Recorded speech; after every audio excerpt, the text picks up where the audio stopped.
Well, hello everybody and welcome. Tomorrow night at 6 p.m, I'm going to be doing a live Q&A session, a live question and answer session for anybody who's interested in our tours, our training, caravanning, learning to tow, learning to operate a four-wheel drive in difficult terrain, learning the fundamentals of operating a four-wheel drive, learning how to set up your four-wheel drive, learning about the remote places that we go to or that you'd like to go to, just about anything really that is connected to four-wheel driving, overland travel as the Americans call it, outback travel, remote area travel, towing caravans, setting up for touring or traveling, anything like that. And you can also ask questions about, how we got started in this business, what's happening right now. This vehicle that is in the background behind me is affectionately known as Lizzie. I no longer have Lizzie. I certainly wish I did. And if anyone knows how I could get my hands on a low kilometers 2004 or previous Nissan Patrol cab chassis coil cab with a reinforced chassis, please let me know, because that's exactly what that was. And while I'm kind of rambling on about that, you might want to think about questions that you can ask about your ideal off-road vehicle. For me, there are a number of really good vehicles for off-road work. Just so happened that the Nissan Patrol of that era absolutely suited my needs, for a number of reasons, which you might have questions about. It was a cab chassis design, so it had a chassis, not a monocoque construction. It had coils all around, which meant it had really good articulation. If you don't know what articulation is, feel free to ask in tomorrow's session. It had its flaws, and you can ask about those as well. One of them led to a very serious incident on the Canning stock route where we broke the chassis. The vehicle went on for another, it's still going now, the vehicle, but we retired it in 2014, and I think it broke in about 2010. So it went on to do many, many Cape York trips and many more Canning trips, and certainly many more Simpson Desert trips after we repaired the chassis. You might want to know how the chassis repair was done, or how we did the emergency repair on the Canning stock route, and how we managed to drive, or how I managed to drive at 3,800 kilometres home while also conducting a tour for the last 135 kilometres with a broken vehicle. There's so many exciting stories that came out of my life experience of traveling. You might want to ask me about that. You might want to ask me anything that you're interested in terms of travel.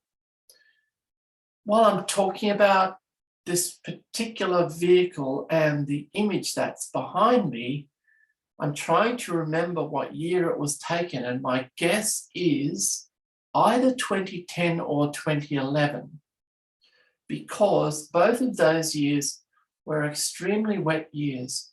2009 was incredibly dry, and I can't remember if it was 2009 or 2010.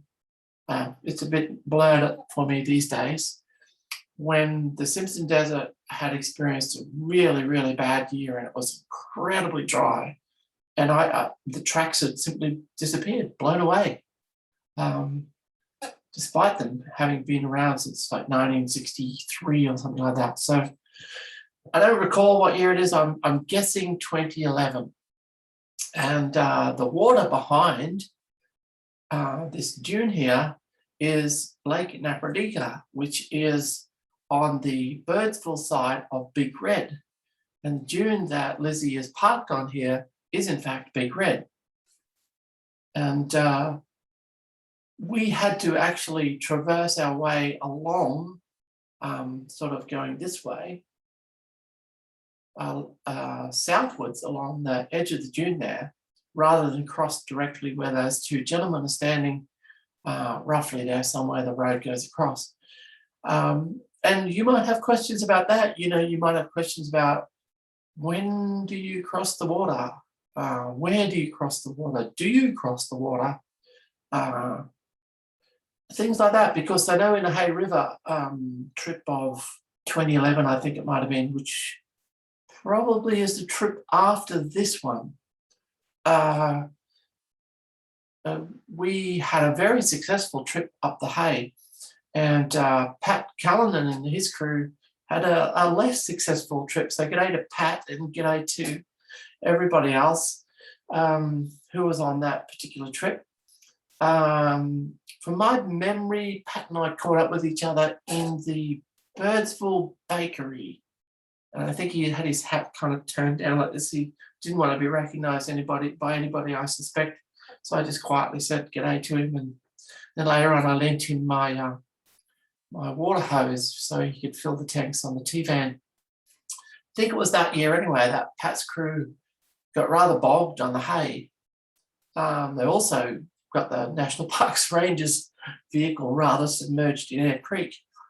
And maybe you'd like to ask stories about that.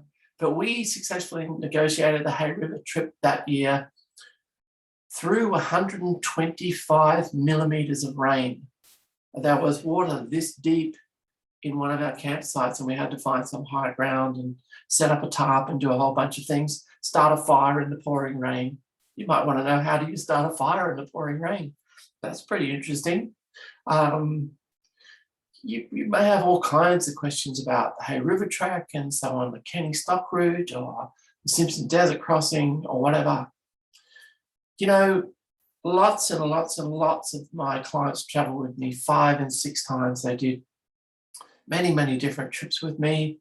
And my goal always was to have them learn more and more as they went along. And I'll give you an example of a number of them did the Simpson trip with me first, then did the Hay River trip with me second, and then they felt, do you know what, now we're ready to undertake the Kenning. Can we come along with you on the Kenning trip? And that's a really wise strategy, Yes, you can do all these trips by yourself, but I have personally rescued 4 or 5 different vehicles just from the Simpson Desert. And I've never left any of my clients behind, touch wood. But, many people think they know what they need to know to get across the Simpson Desert. And, in a good year, yeah, no problem, right? In a tough year like this one, you have to know your stuff. You really have to know your stuff. So you may have questions about that, but back to that story. These people did those trips with me. Simpson, Hay, Kenning.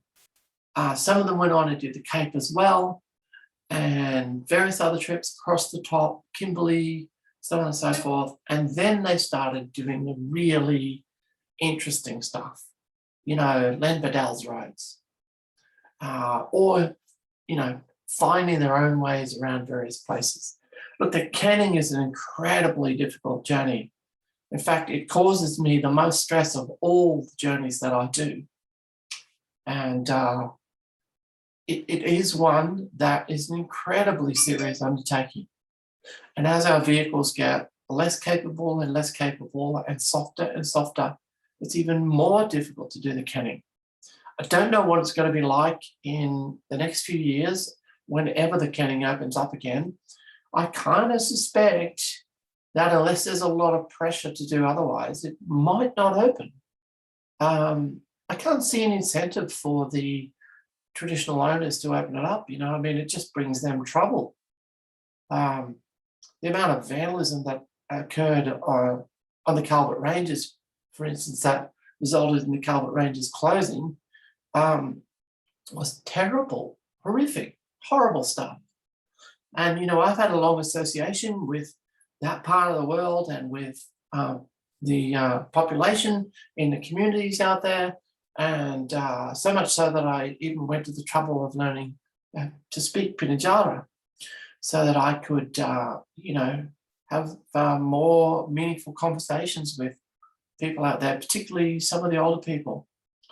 And so, you may have questions all about that kind of thing. I don't know what you've got questions about, but come along tomorrow night. So that's August 23, 6 p.m. Eastern Time, 0800 UTC, and come along and ask whatever questions you like.